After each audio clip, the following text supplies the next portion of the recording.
ဒီယာတီပရီးမီးယားလိဂ်မှာအာဆင်နယ်ဟာအန်ဒရဲအရှိဆုံးအသင်းတွေကတသင်းဆိုတာတင်သိပါသလားလက်ရှိအာဆင်နယ်ရဲ့အကောင်းဆုံးကစားသမား9ယောက်ကတော့ဒါဒီပဲထည့်ပါတယ်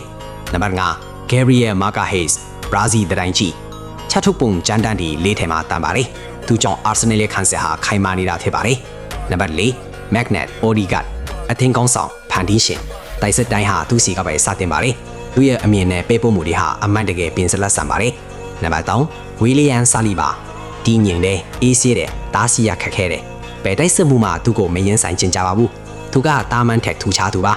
ကျန်တဲ့သူတွေကိုစမ်းမသွားခင်တပတ်ထက်လောက်ပါ share follow လုပ်ပြီးတင်အကြိုက်ဆုံးအာဆင်နယ်ကစားသမားနဲ့ဒီဆိုင်ရင်မှာပါတင်တယ်လို့ထင်တဲ့သူကို comment မှာရေးခဲ့ပါနံပါတ်2 Declan Rice ကွင်းရင်းနဲ့ပိုချိုကြီးလိုက်ဘက်ကစားခွက်တွေကိုဖြတ်စည်းတယ်တိုက်စစ်တွေကိုစတင်ပေးတယ် Rice ဟာကွင်းလေရဲ့ဆရာကြီးပါပဲနံပါတ်3ဆိုင်ရင်ရဲ့ထိတ်ဆုံးကအာဆင်နယ်ရှူရောက်လို့လည်းရှိနေပါတယ်ဂိုးတွေသွင်းတယ်ဂိုးဖန်တီးပေးတယ်အပတိုင်းကဏ္ဍတွေကိုဥဆောင်နေတယ်ဒီကစားသမားရဲ့နာမည်ကို comment ထဲမှာခန့်မှန်းရေးသားခဲ့ပါ